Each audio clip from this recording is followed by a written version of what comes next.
ladies and gentlemen, I am Joseph Shiami, Vice President for Government and Community Relations here at St. John's University.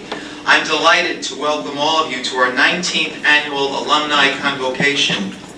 One of the greatest pleasures that we have at St. John's University is to welcome back the university's sons and daughters, and in some cases, grandsons and granddaughters, and to honor those who have honored us in the way that they have lived their lives after graduating from this great institution. That is what this evening is all about, and we are pleased that you are with us. At this time, may I request that we remain standing for the playing of our national anthem, and then remain standing for the invocation, which will be given by the Reverend Joseph B. Daly, CM, Assistant to the President.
Let us pray.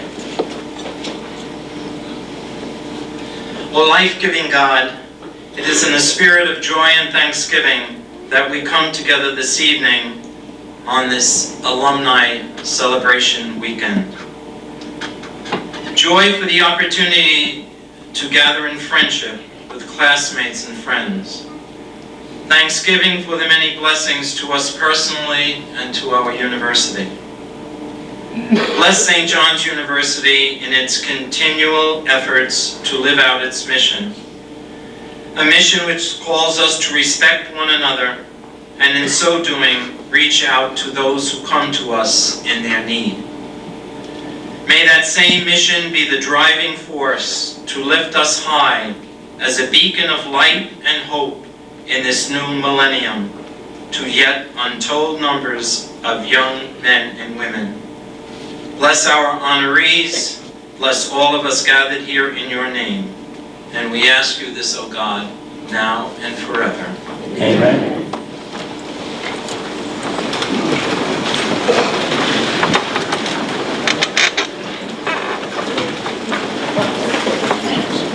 Father Harrington, ladies and gentlemen, it is now my pleasure to present to you the various alumni candidates for awards and honors.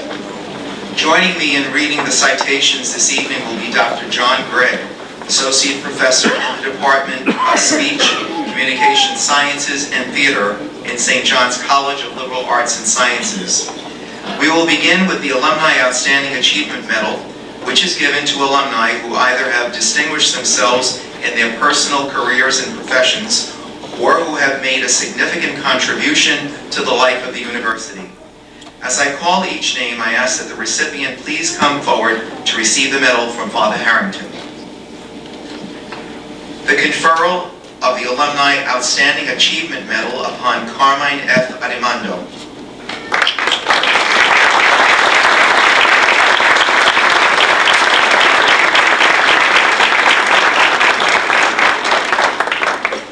Adimando's record of achievement speaks ideally to C.H. Parkhurst's belief that purpose is what gives life a meaning. As chairman and president of Carmco Investments, LLC, Carm Adimando specializes in helping business grow by raising capital for startup and emerging companies. A 1965 graduate of the College of Business Administration, his early career ambition landed him positions with 4 major companies before he joined Pitney Bowes in 1979. In his 17 years at that firm, Carm earned the rank of Chief Financial Officer, responsible for every major acquisition and divestiture of the company. He currently sits on the boards of 6 other companies and shares his business acumen with academia through the Board of Overseers of the University of Connecticut School of Business and the Board of Regents of Sacred Heart University.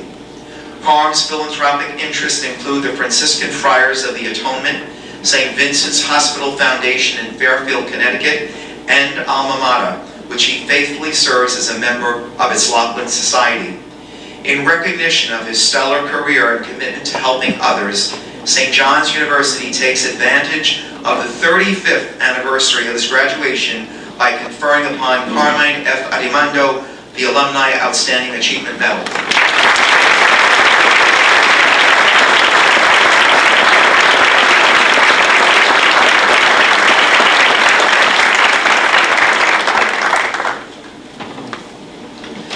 The conferral of the Alumni Outstanding Achievement Medal upon Raoul L. Carroll, Esquire.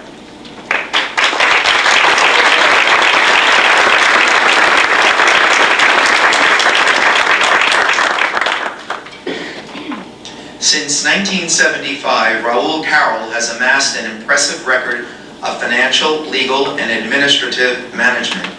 He served 4 years in the Judge Advocate General's Corps, 1 year as Assistant U.S. Attorney, and was appointed by President Carter as Associate Member of the Board of Veterans' Appeals. He started his own law firm in 1981, joined another as partner 5 years later, and was named by President Bush in 1991 as General Counsel to the Department of Veterans Affairs and President of the Government National Mortgage Association, whose reserves surpassed $3 billion under his direction. Currently General Partner with Crystal X Partners of Washington, D.C., Raoul has obtained nearly $1 billion in financing commitments for a wide range of private companies. With active civic involvement in higher education and the Catholic Church, he has also served on the Board of Advisors for St. John's College of Business Administration and is former director of its Law School Alumni Association. Alma Mater now celebrates the 25th anniversary of his graduation from St. John's School of Law and recognizes his extraordinary accomplishments by conferring upon Raoul L. Carroll, Esquire, the Alumni Outstanding Achievement Medal.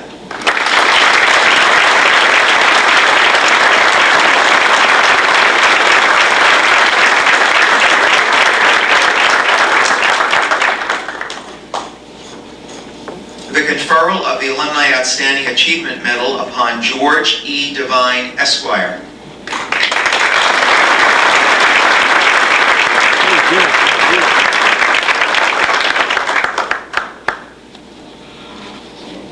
If the dedicated life is the life worth living, then George Devine has truly lived a life of devotion through a stellar career and his Vincentian commitment to serving others.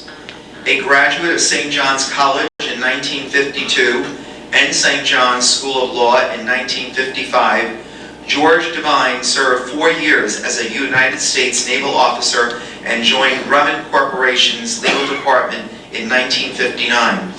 6 years later, he was named Director of Material Management for Grumman Aerospace Corporation, making him a key player in advancing such historic initiatives as the Lunar Excursion Module and the F-14 jet fighter programs.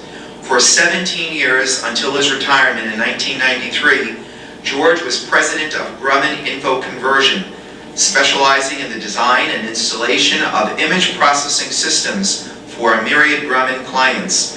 His Grumman service aside, he devoted 27 years as an active officer with the United States Coast Guard Auxiliary, 4 years as a campaign volunteer for the United Way of Long Island, and has served his local parish as lector for over 30 years. His loyalty to Alma Mater includes membership in the Lachlan Society and service as chair or member of numerous reunion and fundraising committees. Tonight, as he celebrates the 45th anniversary of his graduation, St. John's University is proud to acknowledge the tremendous accomplishments of this loyal son by conferring upon George E. Devine, Esquire, the Alumni Outstanding Achievement Medal.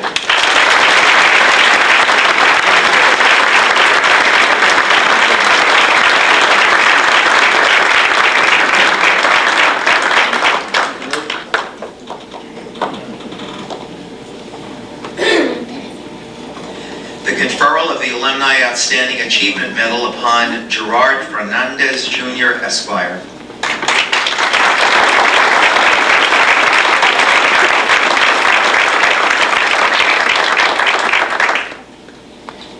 A World War II Navy veteran, Gerard Fernandez earned his bachelor's degree from Brown University in 1947 and law degree from St. John's in 1950.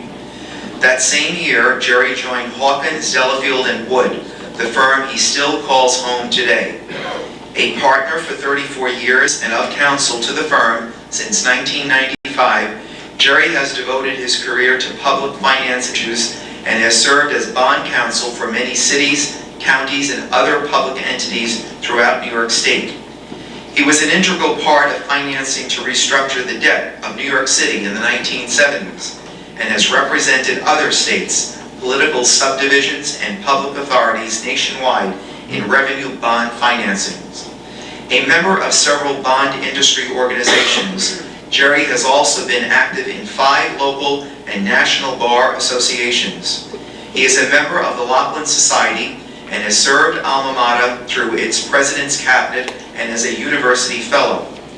In recognition of his exemplary achievements, St. John's University celebrates the 50th anniversary of his graduation by conferring upon Gerard Fernandez, Jr., Esquire, the Alumni Outstanding Achievement Medal.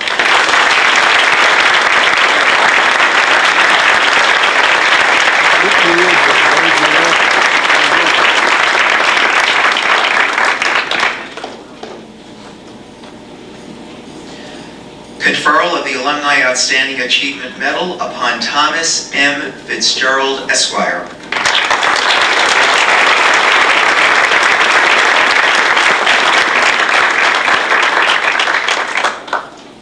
Henry David Thoreau's assertion that success usually comes to those who are too busy to be looking for it is a fitting portrayal of Thomas Fitzgerald's record of achievement.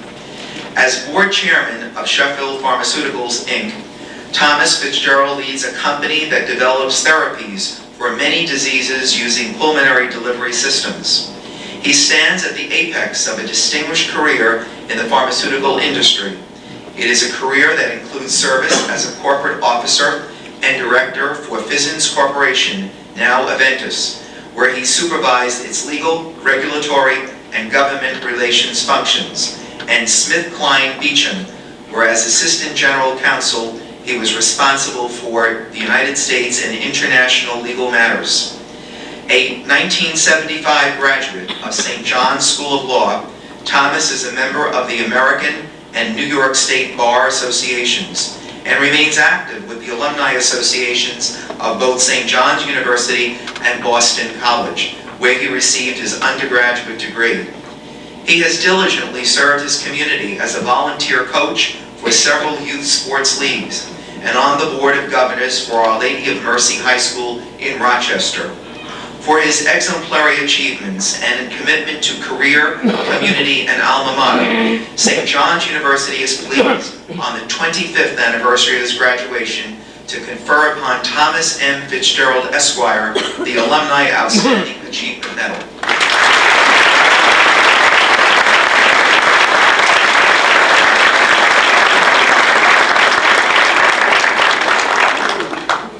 Conferral of the Alumni Outstanding Achievement Medal upon Samuel S. Lionel, Esquire.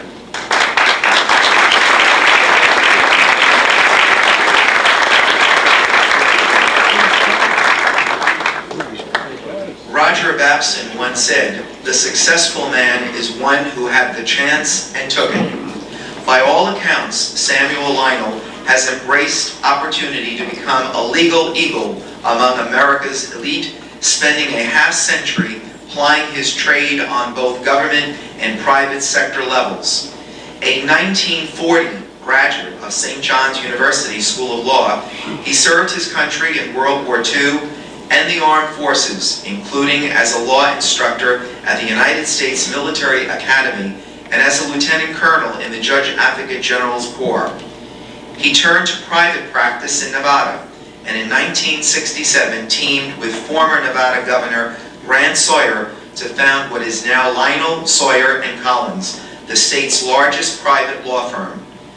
Among his many legal affiliations, Samuel is a fellow of the American College of Trial Lawyers and is listed in the Best Lawyers of America for litigation and corporate law.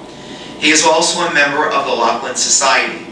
For his contributions to country, profession, and alma mater, and in honor of his 60th anniversary of graduation, St. John's University is pleased to confer upon Samuel S. Lionel, Esquire, the Alumni Outstanding Achievement Medal.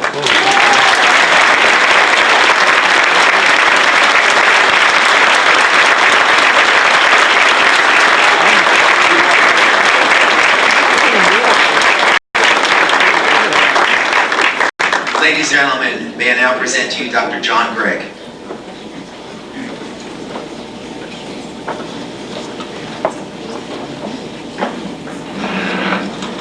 Ladies and gentlemen, I'm pleased to present the recipients of the St. John's University Pietas Medal, which is awarded to alumni who have demonstrated loyalty, fidelity, and devotion to alma mater.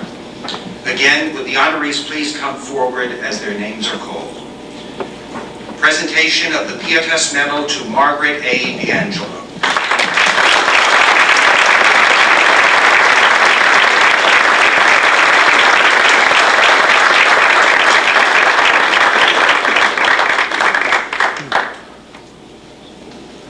Though Margaret D'Angelo graduated in 1970 from the School of Education and became a computer programmer for New York Telephone, her real career as wife, mother, and volunteer was just beginning. With her husband, Peter D'Angelo, a 1978 alumnus of the Graduate School of Business, our honoree raised a son and daughter who graduated from Boston College and Yale respectively, with the latter currently pursuing a master's degree at St. John's. Peg served the fundraising campaigns for her children's undergraduate alma maters, and in her years as community volunteer has been an active fundraiser for all the schools her children attended.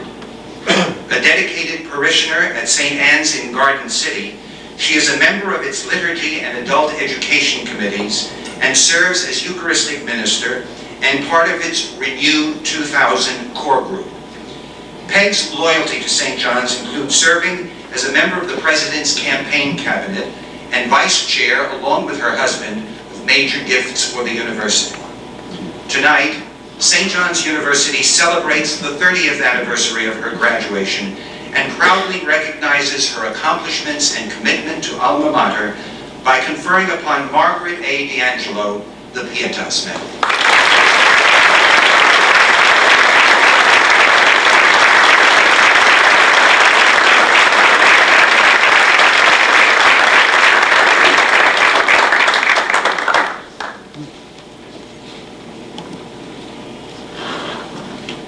Presentation of the Pietas Medal to Richard J. Kane, Esquire.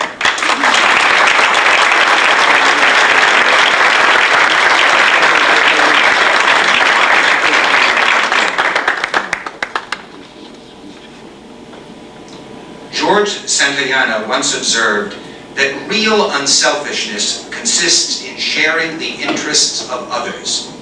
Richard Kane truly embodies this maxim as both a professional and a volunteer. With over 30 years in the legal profession, Richard Kane serves the firm of Phelan, Reed and Priest, LLP, as partner and chairman of its real estate and real estate financing department.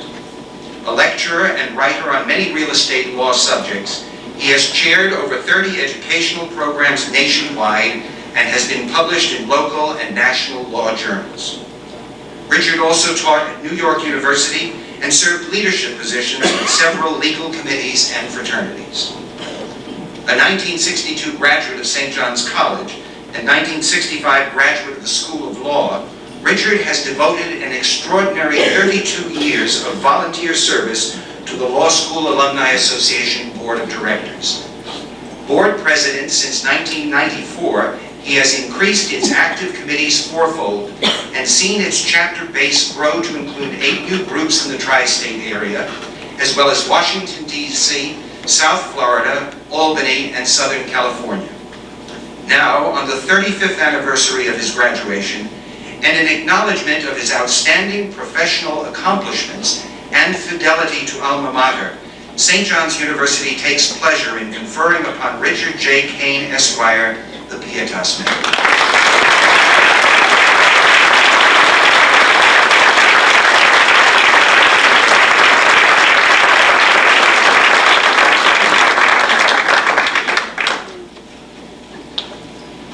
Presentation of the Pietas Medal to Richard P. Lawlor, Esquire.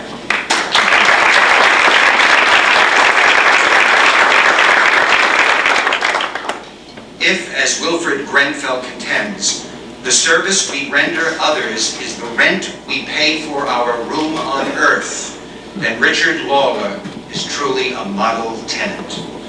Along with serving one of the world's leading corporations, Richard has devoted his career to shaping young legal minds. A 1960 graduate of the School of Law, he spent his early days with the National Labor Relations Board, teaching at the University of Virginia School of Law and practicing with a New York private firm. Richard joined Union Carbide Corporation in 1967, and for the next 27 years served its law department in numerous capacities, including supervising the company's litigation in all fields and implementing the quality process for the entire organization. He returned to teaching in 1995 as a labor law and collective bargaining instructor at Central Michigan University. The Lawlor family has served alma mater prominently. Richard is a former member of the University Council and Law School Alumni Association Board of Directors, and his wife, Mary Ann Vorndran Lawlor, is a 1961 University College graduate and trustee emerita. This evening, on the occasion of the 40th anniversary of his graduation, St. John's University takes pride in recognizing the dedication of Richard P. Lawlor, Esquire, to both profession and alma mater by conferring upon him the Pietas Medal.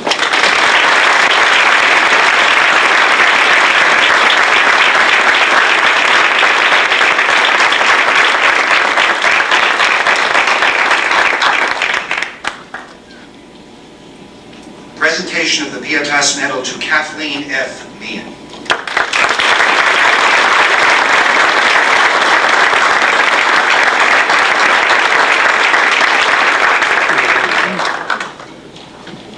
Kathy Meehan has truly lived the St. John's experience since graduating from the School of Education in 1975. Earlier that year, she starred as forward for St. John's first women's basketball team, returning as assistant coach until 1980, when she was named Assistant Director of Athletics for Women's Activities. Kathy earned steady promotions over the years to Women's Athletic Director, Associate Athletic Director, and Senior Associate Athletic Director, the position she has retained since 1993. In this role, Kathy launched the women's volleyball team and developed the community service and life skills programs for all St. John's University undergraduate athletes. Her athletics involvement extends to the Big East Women's Basketball Committee, NCAA Finance and Business Cabinet, and as an NCAA peer reviewer. Alma Mater has recognized her achievements with the Education for Justice Father Hoare Award and election to its Athletic Hall of Fame in 1990, the Vincent Mission Award in 1995, the Founders Week Award in 1996, and most recently its Women of Distinction Award in 2000. Tonight, St. John's University celebrates her 25th year of graduation with one more honor, bestowing upon Kathleen F. Meehan the Pietas Medal.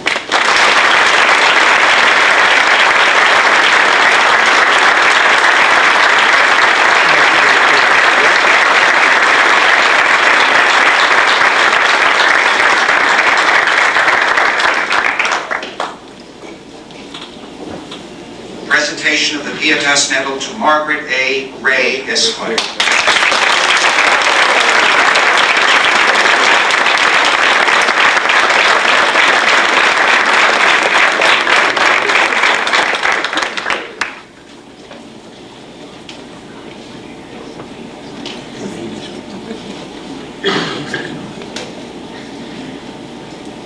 practicing attorney, proud alumna, and mother of 12 children.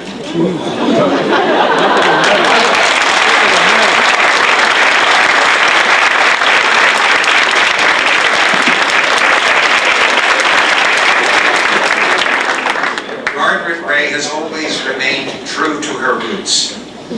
A product of New York City Catholic schools, Peggy, as she is known to family and friends, earned her law degree from St. John's in 1950 and was admitted to the New York State Bar the same year. She married her former law professor, the Honorable Edward D. Ray, and along with her husband's high-profile legal career, maintained her own law practice specializing in antecedents estate matters. Their children have since grown, and 22 grandchildren later, Peggy still splits family time with her career and traveling with Judge Ray on his many speaking engagements and legal conferences throughout the world. An active member of the Law School Alumni Association, she has also committed herself to alma mater through its President's Cabinet, Lachlan Society, and Law Review. Tonight, on the 50th anniversary of her graduation, St. John's University is proud to recognize with great affection this successful and dedicated alumna by conferring upon Margaret A. Ray, Esquire, the Pietas.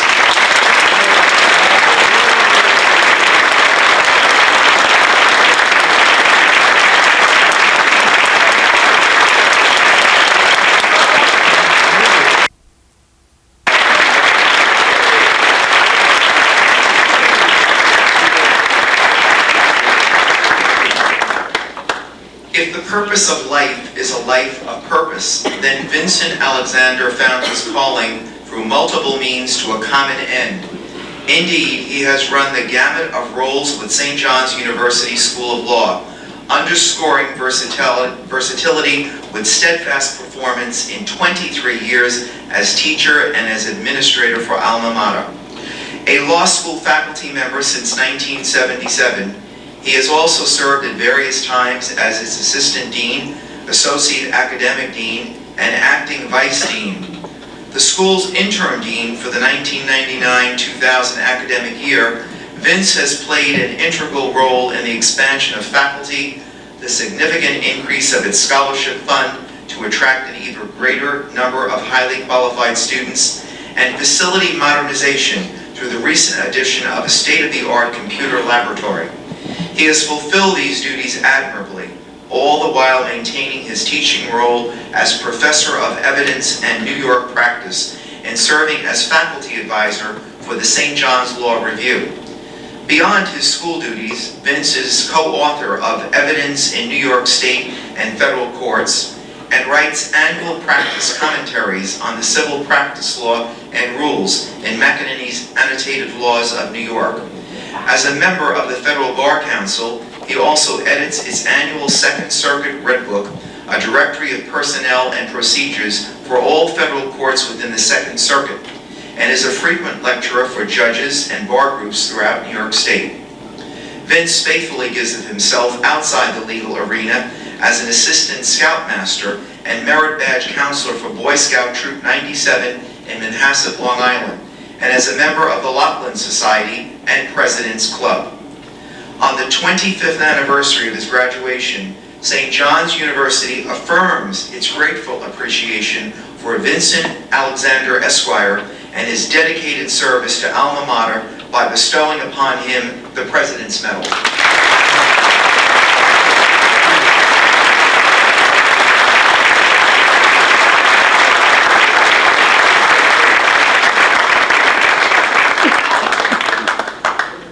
Presentation of the President's Medal to P. Kevin Castel, Esquire.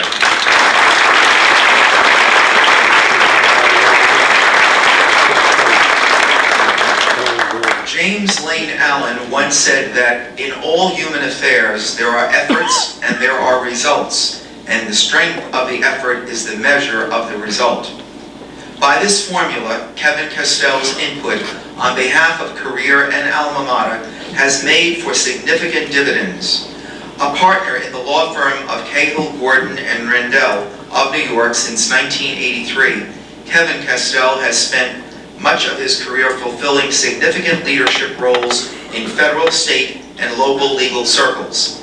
He is President-elect of the Federal Bar Council, and for over 9 years has been a court-appointed member of the Departmental Disciplinary Committee of the Appellate Division, 1st Department, which enforces disciplinary rules for all attorneys practicing in Manhattan and the Bronx.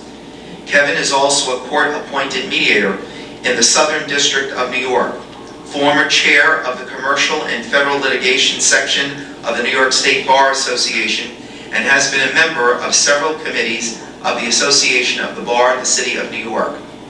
In his day-to-day practice in the field of complex commercial litigation, he frequently represents such major corporations as Forbes Inc., W.R. Grace & Company, and Carroll Corporation. After earning his Bachelor of Arts in Communication Arts from St. Vincent's College in 1972, Kevin graduated 3 years later from St. John's School of Law, where he was a St. Thomas More Scholar and served as articles editor for the St. John's Law Review. He has maintained an active involvement with Alma Mater ever since. Together with his wife, Patricia Castel, herself a dual St. John's alumna who serves as a university trustee, they are co-chairs of both the Laughlin Society and Law School Capital Campaign, and have served as national co-chairs of St. John's annual giving campaign. Kevin is currently vice president of the Law School Alumni Association, and in 1997 was awarded the University Pietas Medal. Tonight, on the 25th anniversary of his graduation, St. John's is proud to honor him once more as a man of excellence by conferring upon P. Kevin Castel, Esquire, the President's Medal.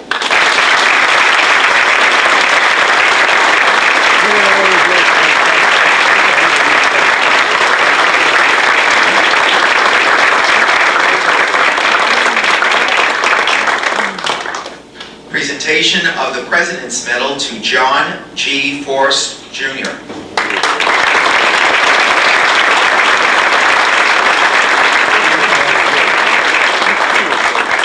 Through all its phases, Jack Forrest has lived his life by Woodrow Wilson's belief that provision for others is a fundamental responsibility of human life. His fundraising expertise, both as professional and volunteer, has made Jack a world-renowned figure in charitable advancement. He has served the nonprofit sector for 50 years since his graduation from St. John's College, and is presently Chairman Emeritus of Community Counseling Service Company, Inc. of New York, a worldwide fundraising consulting firm. In his 48 years leading CCS, the company has grown from a parish-oriented local business to the world's largest and most prestigious in its field, counseling more than 5,000 clients in the United States, Canada, Europe, the Pacific, and Caribbean islands in campaigns that have raised over $5 billion. Under Jack's leadership as Vice President for Institutional Fundraising in the 1950s, CCS began working with colleges, universities, hospitals, and religious communities in conducting large-scale fundraising campaigns. He was personally responsible for designing and managing the campaign that led to the creation of Fordham University's Lincoln Center campus in Manhattan, and Jack's work on the Cardinals' Jubilee for the Archdiocese of Toronto in 1953 laid the groundwork for the many diocesan campaigns which have become CCS's signature of expertise. He is an acknowledged expert in corporate and foundation philanthropy, as well as long-range planning, prospect cultivation, and the organization of trustee boards. Jack's volunteer contributions are seemingly endless. He currently serves on the boards of St. Francis Hospital in Roslyn, New York, the American Association of the Sovereign Military Order of Malta, and the Pope John Paul II Cultural Center in Washington, D.C. And these are but a sampling of the local, national, and international organizations that have benefited from his expertise. Jack's devotion to Alma Mater includes long-standing membership in the Laughlin Society and participation in the President's Cabinet, and a grateful university awarded him the Pietas Medal in 1995. Tonight, with admiration and affection for this loyal, distinguished son, on the 50th anniversary of his graduation, St. John's University is pleased to confer upon John G. First, Jr., the Pietas Medal.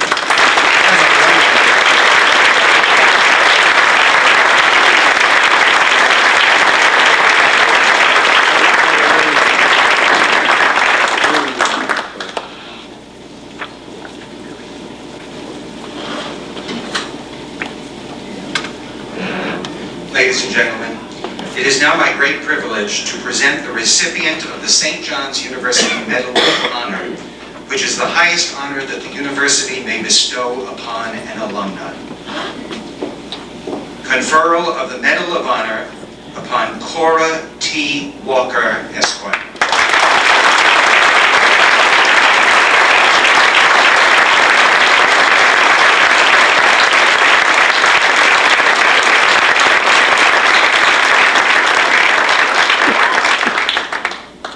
Cora Walker has spent a lifetime achieving milestones and paid Frank Lloyd Wright's price of success. Dedication, hard work, and an unremitting devotion to the things you want to see happen. After ranking in the top 10 of her high school graduating class of 1,100, she earned degrees from St. John's School of Commerce in 1945 and in 1946 from the School of Law, where she was the only African-American woman in that year's graduating class. Cora was admitted to practice in New York State a year later, becoming the youngest African-American to pass the New York State bar. The next 33 years saw her admission to 2 New York districts of the U.S. District Court, the First Department of the New York State's Bar's Appellate Division, the United States Circuit Court of Appeals for the Second Circuit, the United States Supreme Court, and the District of Columbia Court of Appeals. On numerous occasions, Cora has been appointed referee, receiver, conservator, and guardian ad litem by the justices of the United States Supreme Court.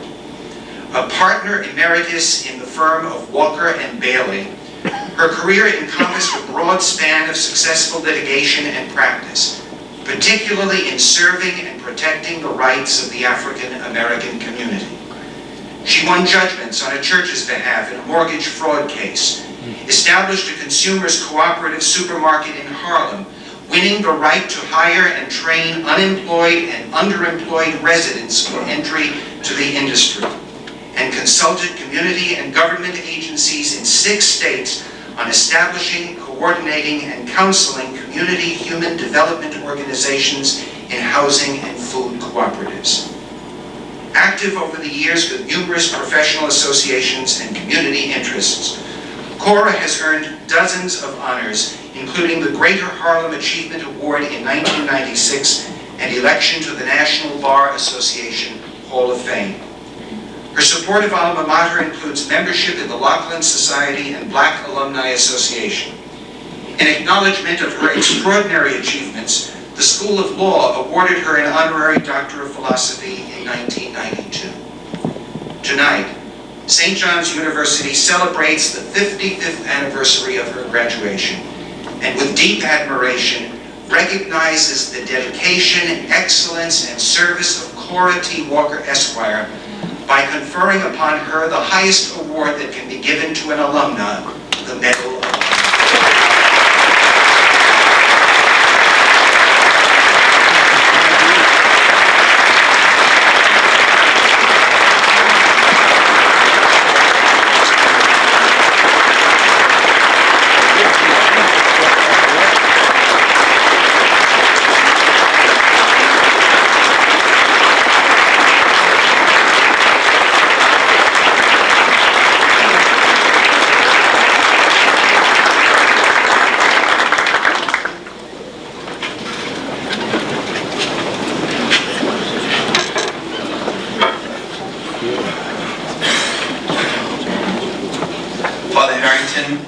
Ladies and gentlemen, we now come to that part of the program when we ask one of our distinguished alumni to provide remarks appropriate to this very special occasion. This evening, we will be hearing from someone who is well known to us, not only to the members of the St. John's University family, but to people around the world. His dedication to St. John's and its students and to young people everywhere knows no boundaries. He is an outstanding role model for these times, when such role models are very hard to find indeed. He is with us tonight on the 50th anniversary of his graduation from St. John's. It is my great privilege to present to you our Convocation speaker, Assistant to the President for Community Affairs, and Hall of Fame basketball coach, Lou Carnesecca.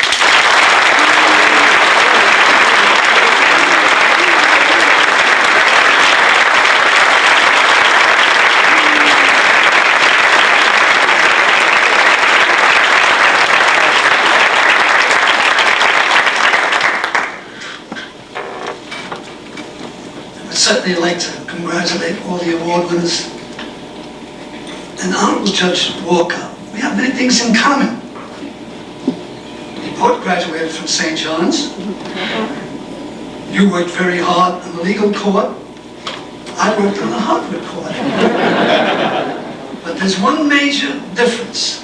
You graduated with honors. I graduated with difficulty.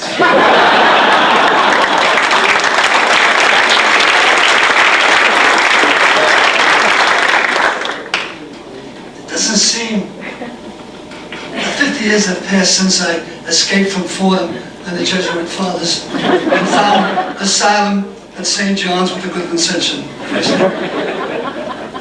I often think about that, but the thing that really bothers me is, my 50th year. I remember coming to school with Jack Kaiser starting, and the British saw Jack Gimler. They got out in 49. How could I get out in 50?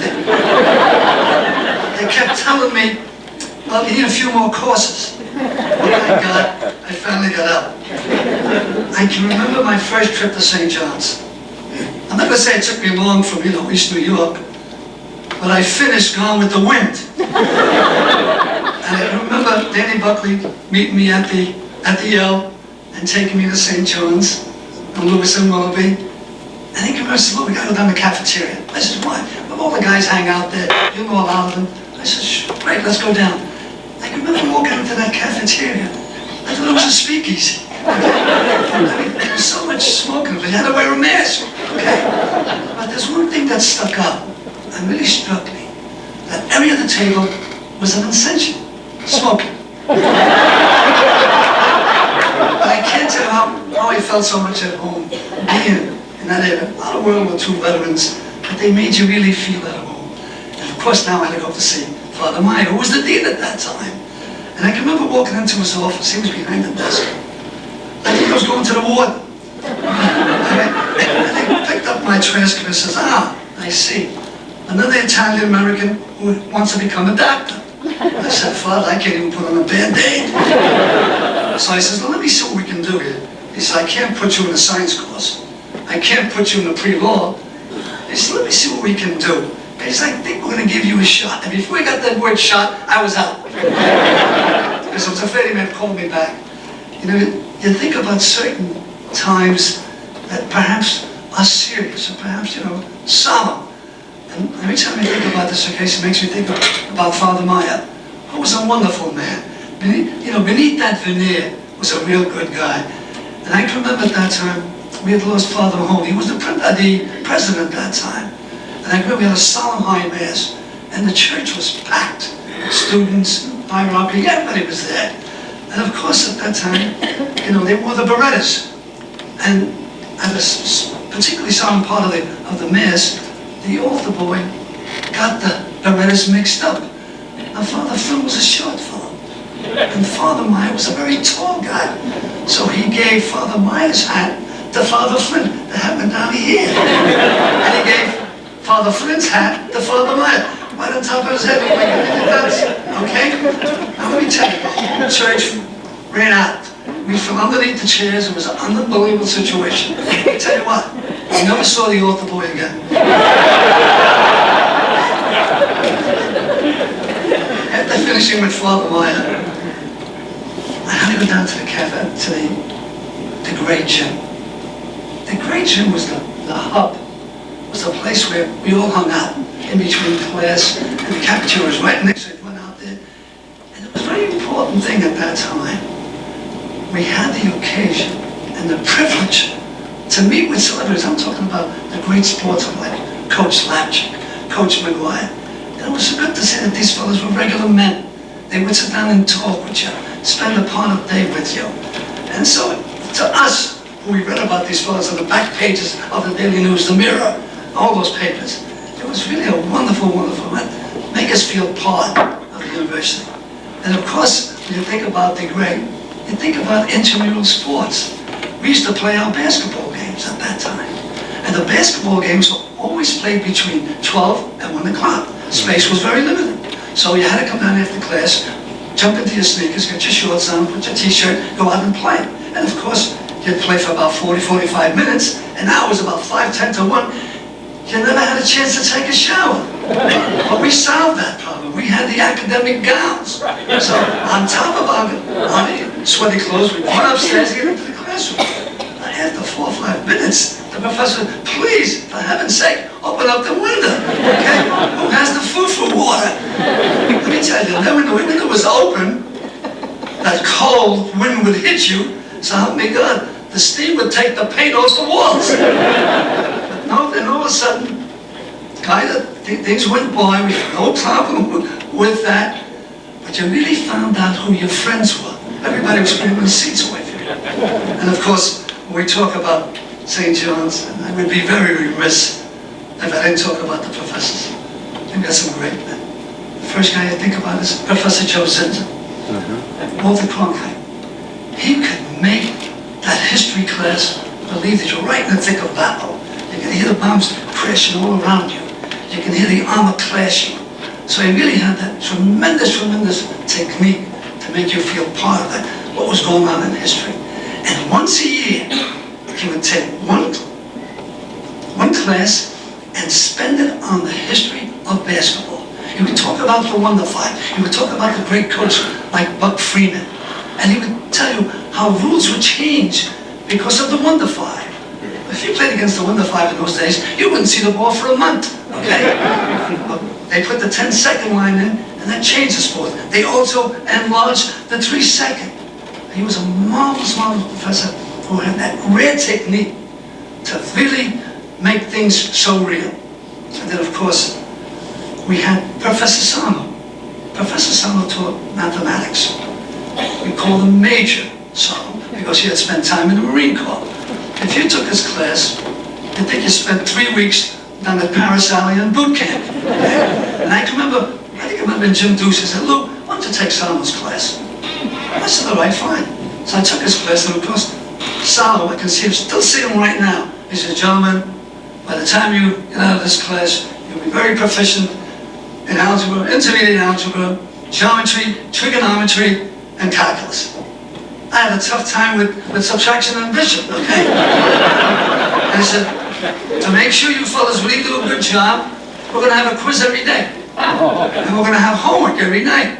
And at the end of the week, we'll give you a little test. And of course, you're going to have your midterm and your finals. And a little research project.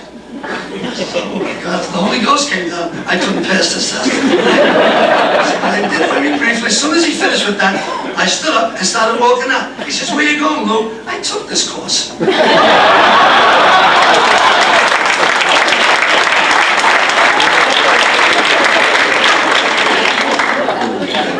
Think about some of the teachers that you had.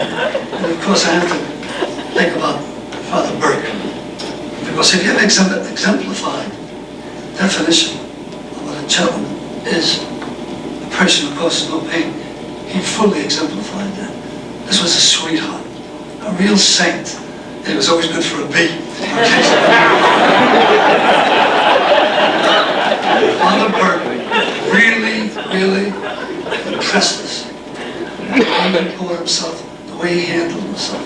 A true, great, great teacher. And of course, in biology, we had Dr. Lockerland. When you took his class, you'd think you were in Oxford. Right? Bow tie, tweed suit, you had the Harvard A, And besides teaching you anatomic and physiology about zoology and all the anatomy, he would give you little hints like you should always have coffee after your meal to make you digest it. And of course, before your meal, a little aperitif to tickle your appetite. He gave you many little insights. The thing that I remember most about Dr. Late's classes, in those days, the St. John's St. Francis ball game was a tremendous game. It was for the bragging rights of Brooklyn. And this one particular year, St. Francis wanted to rob our blackjack, who was our mascot. So I'm up in class, and all of a sudden he heard a lot of noise down in front of the building, so we went downstairs, locked the doors, because they wanted to steal blackjack, our mascot. So when we saw them all down there making a lot of noise trying to break in, thank God, Professor Lockley had an awful lot of big frogs in formaldehyde. So we did looked at them and we started whacking them with them, okay? So Professor Lockley got all upset. He says, boys, what are you doing? Gentlemen, please. I says, St. Francis trying to steal blackjack. Oh yeah? Give me one.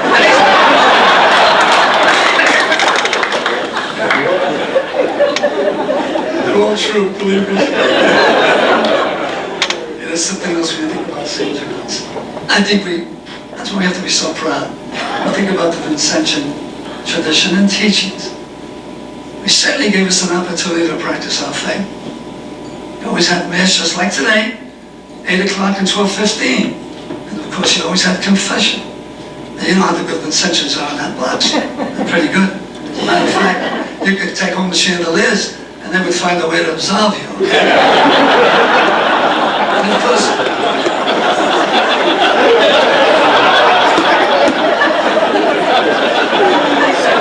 it's true. I can't take the fifth on that. And of course, in our classes, especially in theology and philosophy, there was a great emphasis on moral and ethical values. And the big thing is not only in those classes, but there was that strain, that theme, even in the English, the sociology class, and in the English class. And you can never forget that the dignity and the sacredness of human life was hammered home to you. So you came out of it pretty good. You knew what was right and wrong. And it wasn't done, with a hammer. It was there. And you took it with you. And until this very day, it's still there. They wanted you to be confident without being cocky. The worst thing you could be is be a Harry James. Blow your own horn. Okay? You had to make sure that your head didn't get away from your hat. And that was important. And many of us have carried that on into our other life. We're out there making a living. Another thing struck me. If you can't say something nice about someone, don't say it. We have no right to tarnish the reputation of others. And of course then you can say, why have St. John's people been so successful? Why? Out there, probably people had more talent. Maybe had more resources.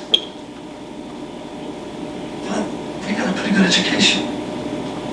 And also, we also know how to handle people, to treat them with respect, which is very important when you're out in that world. And I think the most important thing is that we came away with the idea that the hungry cat fights the hardest. And that's why a lot of our people have been successful. They've been out there, they've hustled, they weren't afraid of competition, they weren't afraid to meet the enemy, and they did very well. And of course, about the same numbers. How come they haven't risen? How come they haven't had to grow the reputation that we are now enjoying it? Maybe the guy upstairs thinks they're pretty good people over there. Let's take care of them. And in closing, ladies and gentlemen, I'm very proud of my education. I met an awful lot of good people, and I did have a great time. But I assure you that the students today are going to come away with that same tradition that you and I enjoy. Thank you very much.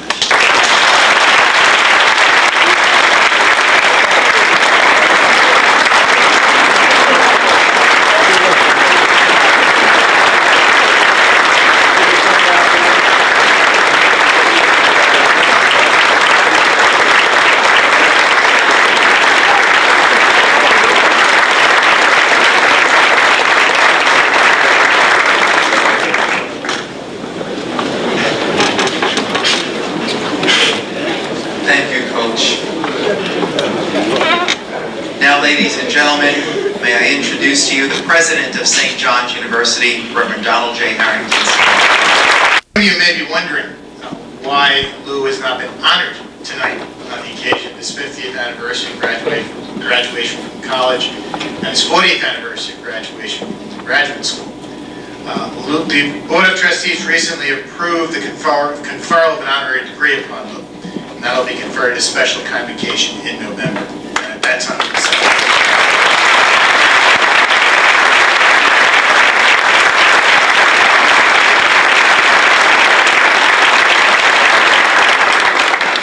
Lou did not want to give that talk tonight. Normally, anything I ask him to do, it's a quick yes. This was not a quick yes. I actually had to growl a little bit before he finally said yes. But Lou, I think you can tell from everyone's reaction how much it meant to them and to me, and we're very grateful to you.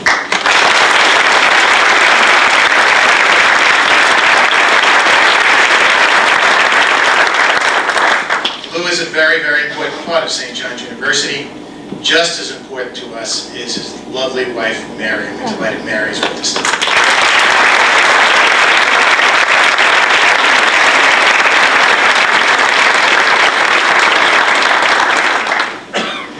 My friends, any institution is very hard to describe. How do you really explain what a St. John's is, or a St. Francis, or a Fordham, or whatever? Do you talk about the buildings? Do you talk about the number of people who are enrolled? Do you talk about the programs? It's my own conviction that a ceremony such as tonight is the clearest statement of what St. John's is. You look at the individuals who are seated before you, the people who are honored tonight, and you see people who graduated 25 years ago or 60 years ago. You see people of all different faiths, different races, people who have lived very, very different lives, different professions. But the common thread, I believe, as Lewis said well, commitment to excellence, commitment to hard work, commitment to values, commitment to service, commitment to family, commitment to St. John's. That's the soul of our university. That's a reality just as any soul, anyone's soul, you can't really describe it, but you can see it manifesting in many, many different ways. And so tonight, very simply, I thank our honorees for allowing us to honor them. Because in doing them, we were able to identify people from different schools and colleges of St. John's, people from different parts of our country, different professions, as I said, different in so many ways, and individuals who in their own lives have embodied precisely what Lou spoke of and what I just spoke of. That is St. John's. And so we thank you, our honorees, for allowing us to honor you, for in you we see St. John's.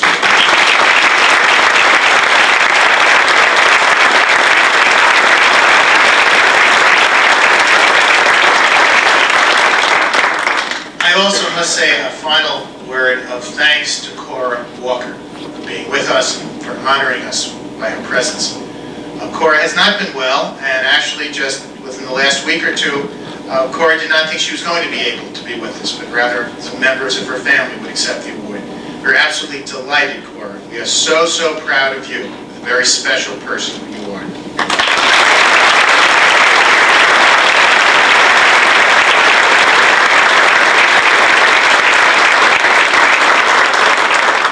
As you walked around the campus early this evening or tomorrow, you will see a very, very different campus. Very different St. John's. A St. John's that year by year is changing, expanding, and growing, and hopefully becoming stronger. All the things that we do, hopefully, increase the value of your own diploma as the St. John's reputation grows.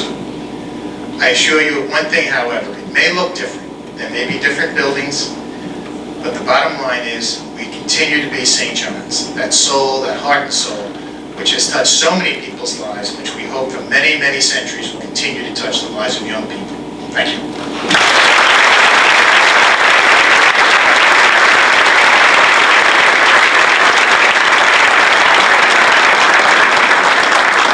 Thank you, Father Harrington. Ladies and gentlemen, we are at the close of this formal part of our evening. We will continue our celebration, however, with a reception with refreshments being served in Merrillac Terrace, which is directly across from the main entrance to this building. We hope you will join us. And now I ask that you please all stand for the benediction, which will be given by the Reverend Michael J. Carroll, CM, Executive Vice President for Student Service at St. John's University. Let us pray. Loving God, we give you thanks for the bountiful blessings that you have shared with our honorees, our alumni. We thank you for the many wonderful ways that they have shared their blessings with others. Continue to be with them and all of us. May we continue to do your good work all the days of our life. We pray for all of this. In the name of the God who loves us now and forever. Amen.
Significance of tonight's event. I'll tell you in your ear, okay? Okay, tell me the significance of tonight's event. Hey Jack, I came looking for you. Come down here. Oh, it's a wonderful evening. I think, first of all, I'm so happy to see so many of the people that I went to school with. Meet all the honorees who had a profound influence on St. John's. It's nice to come here and share your experiences. And St. John's is a really great family. My 50th year, And it's lost none of its fervor, none of its warmth, none of its tradition. You're going to feel proud too, I know that. And how do you feel? How do you think the alumni feel coming back every year? Well, when they see how much St. John's has grown, they've got to feel so proud. You must remember, many of these went to the schools in Brooklyn, which for those times were fine, but in today's market, would have been left behind. And to see these beautiful buildings with all the improvements, it's great. Thank you. Thank you so much. Congratulations. Thank you. Okay, thank you.